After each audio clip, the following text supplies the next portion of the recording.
They did. Okay, well, Joe updated you on who's quit the British Cabinet. The Ireland under-19s are playing against the Czech Republic. Sorry, against Portugal. And I thought he was going to mention that we're 2-0 down, so I thought you'd want to be up to date with what's important.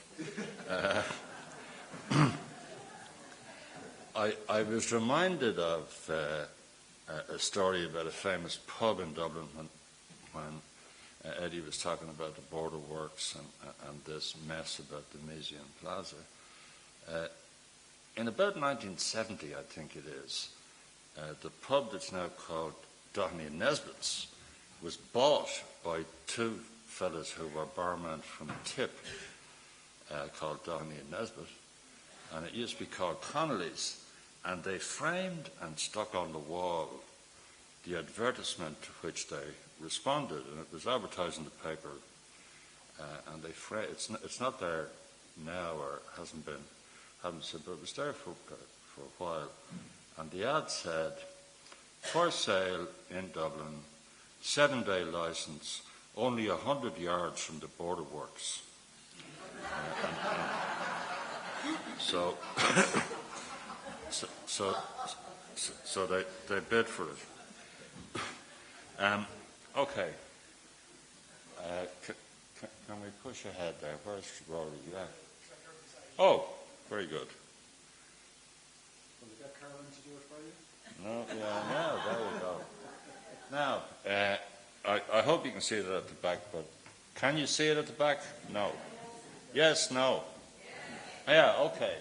There are 3 deadly sins, it seems to me, with the Irish Public Capital Programme, and too little has changed over the last, I don't know, 3 or 4 decades. And there were scandalous projects, wasteful projects pursued 30 or 40 years ago.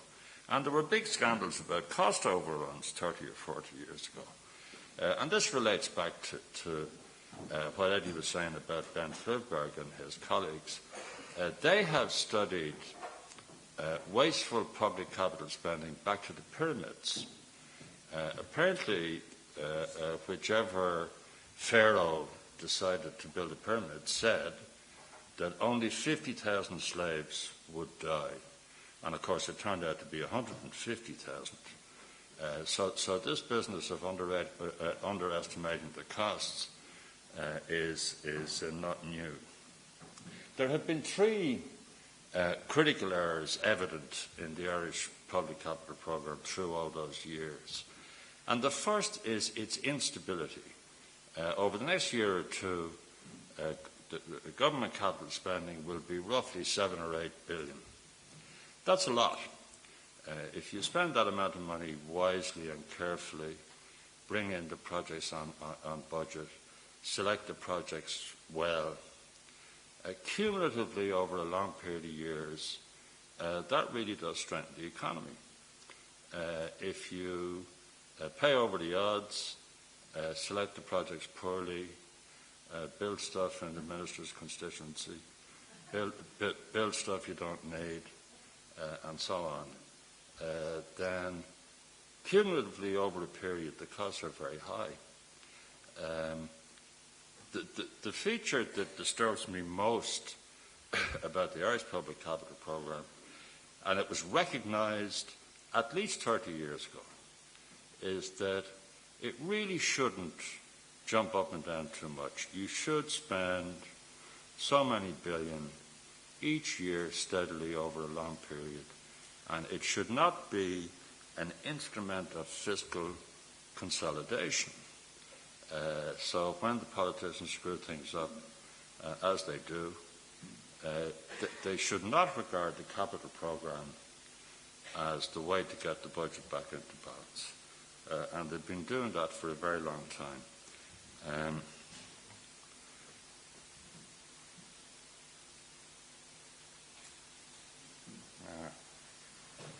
How do I get this to work? No, that way.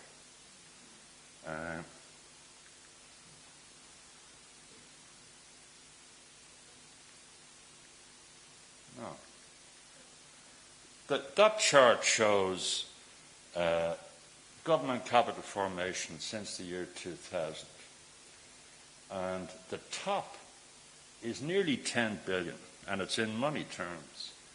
There hasn't really taken the whole period together. There hasn't been a huge change in the price of capital formation, although it fluctuated within the period. So the peak was up somewhere nearly 10 billion. And it started in the year 2000. And it's interesting just to trace through this. In the year 2000, it was about somewhere between 3.5 and 4 billion. Now, the economy was doing fine in the year 2000. Indeed, the economy did pretty okay under its own steam right through the bubble period. And the politicians couldn't leave it alone.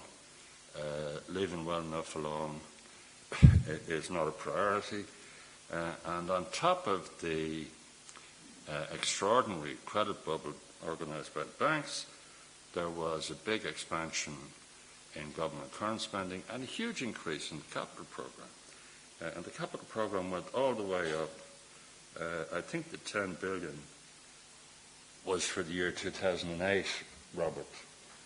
And you can see what happened immediately afterwards. The fund started, the grim, granite-faced officials in the Department of Finance decided that we might try and make the country solvent again against its better instincts. And they went off and increased taxes and cut public spending. There's a myth that current spending bore the brunt of the cuts. That's not correct. The cuts in capital spending were much bigger. And you can see the figures there. Having ballooned up from under 4 billion to nearly 10, government capital formation fell back to 3.5 billion inside 3 or 4 years. Now, this is not the first time this happened.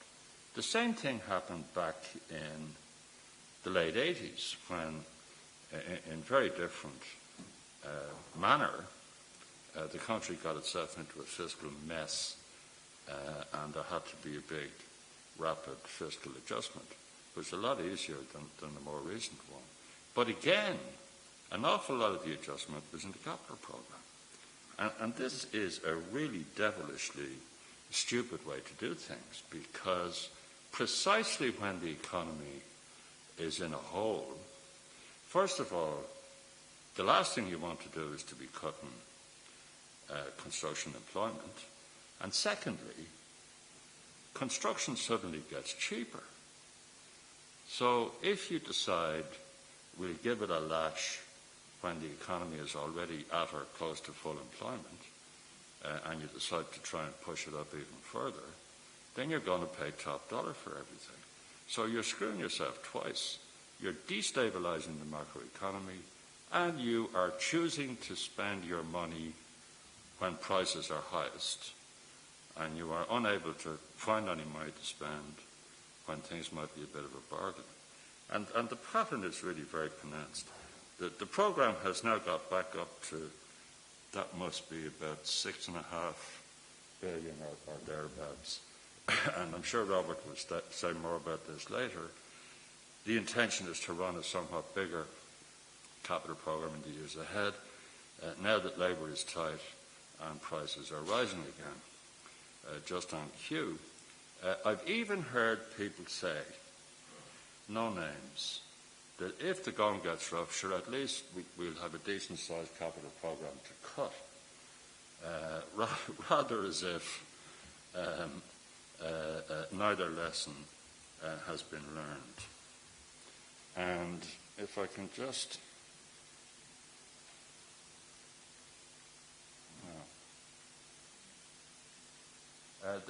that chart shows employment in construction. Now just think about this. For the same time period, in 2008, let me read the legend right, there were 240,000 employed in construction, and the number fell to just over 80,000 just when you don't want it to happen. And of course, the two charts are mirror images of one another. Look, that's one, and that's the other. And it's not a coincidence. So that's the stop-go problem. And if you want an original recommendation, you're not going to get it. I remember reports written in the 1980s which said, let's settle on a level of annual spending for the public capital programme that is reasonable, that we hope we'll be able to afford, and stick with it through good years and bad, and try to use it to stabilise the economy and not to destabilise it. It's particularly lamentable in Ireland, where, for all sorts of reasons, overall economic activity is pretty volatile anyway. It's a problem with very small and very open economies. And when you have quite a lot of volatility arising from circumstances beyond your control, it is extraordinary for public policy to say, let's inject an extra bit of volatility at exactly the wrong time, just for fun. Okay. There's been a bit too much concentration, I think, recently on cost overruns. Cost overruns happen, as Flibberg and his colleagues have documented, sometimes because they just happen. Sometimes it's because the people who produced the initial cost estimates were lying. It's easy to get people to agree to spend 200 million quid on something. If you'd come along and told the truth, namely it's going to cost 500 million, they might have said no. So it's better to say it's 200 and then announce that because of inflation it's going to be 300, and because the contractor went sick it's going to be 350, and so on and so forth. There are also escalations in cost because the project promoters did not design the project properly to begin with. That's been happening too in Ireland. But it's very important to be clear about this point. Really silly projects, wasteful projects that have been damaging, came in on budget. Just because something comes in on budget and on time doesn't mean that it was smart. There's an airport in Sligo which is now closed. It was stupid to build it. It came in on time and on budget. There's another one in Galway that's closed. So just because people produce foolish projects on budget doesn't mean that it was a good idea. I'll give you some examples, if I can. No, it doesn't say which direction this goes. This is a quiz. You'll be aware that baseball is a very popular game in North America, in the Caribbean, in the northern countries of South America. They play a lot of baseball in Venezuela. They've nothing else to do, I suppose, at the moment. And Colombia and places like that. And baseball is quite popular in Japan and in Korea. But it's not a worldwide game. They just don't play baseball really in Europe. But this nice little baseball stadium was built in a city in Europe. And I don't know how much it cost. It could easily have come in on budget. It might even have come in on time. But that's what it looks like today. And these two pictures were taken from nearly the same angle. So they built a baseball stadium, and they actually did hold a few matches. And then nobody turned up because this was not a good project. Can anybody tell me what city this stadium is in? Pardon? Finland? Berlin, no. Anybody? Those of you who are as obsessed about waste as I am should know this one. Robert, where is it? No. It's in Athens. It's at a place called Hellenikon, which is a suburb of Athens.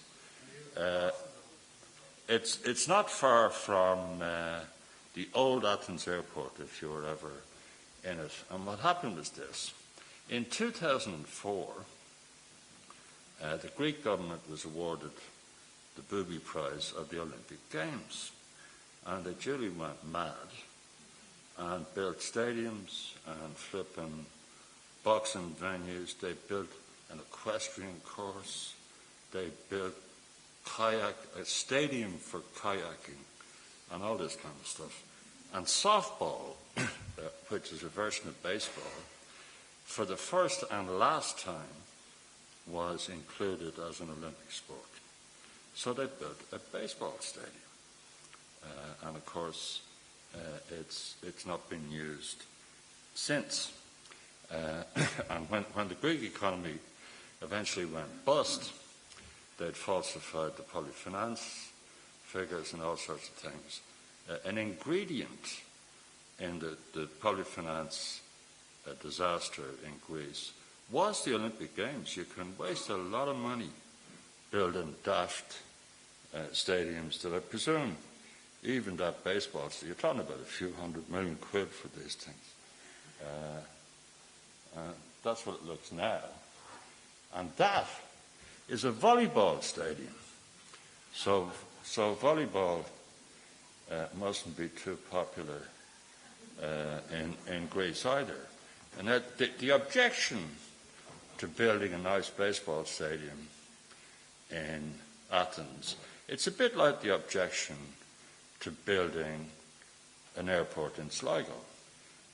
And the objection is nobody is going to turn up. They don't like baseball in Athens. They like soccer. And they already have plenty of soccer stadiums. And similarly, nobody wanted to run flights out of Sligo. Now here's one. Here's one. Now, this one was never built, so there was no cost overrun. But this was a 600 million project. And a state agency was set up to build what would have been a third stadium in Dublin. And this around 1999. Here's a familiar story. The state agency hired an impressive list of top-notch consultants who wrote a cost-benefit study. And guess what? They said it was a terrific project. It was published in 1999, and some of the top-notch consultants concerned have featured in dispatches recently. You cannot lose your reputation in the cost-benefit business, especially if you don't have one to begin with. And it's just not necessary. But this project got the thumbs up from the consultants. And here's a hint. How do you save 600 million quid? Don't build a stadium that would have been the third in a city that has two, neither of which is busy. And while the Lansdowne Road Stadium has been rebuilt, all the matches, soccer, rugby, hurling and Gaelic football, were all held in one stadium, in Croke Park. This is known as a hypothesis test. The hypothesis is, could we get by with one stadium? And we tested it. We even won a few of the matches.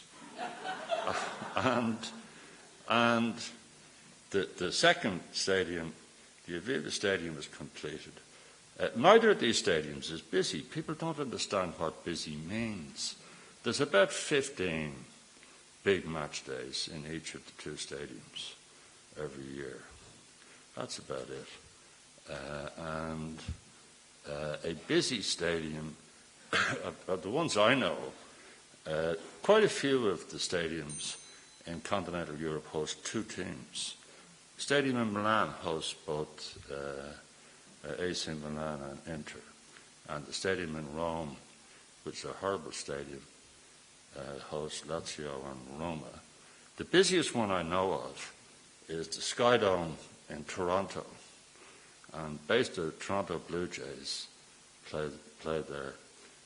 Baseball is 81 home games a season, and they also host an American football team or Canadian football team from one of the universities, and they used to host the Toronto Argonauts. Plus they have boxing, tennis, whatever else. Two flies running up a wall. There's a roof on it. So you can host whatever you like, ballroom, dancing, competitions, whatever you like. And they had, a few years ago, they had 190 event days in the year, including rock concerts and all that. Now, you can spend money on a stadium if you're going to have punters in the door on 190 occasions per annum. But what we did in Dublin, or well, we didn't, but what the cost-benefit study recommended we should do is build a third stadium to share out a limited number of matches that was barely enough to keep one at the pin of its collar, never mind two.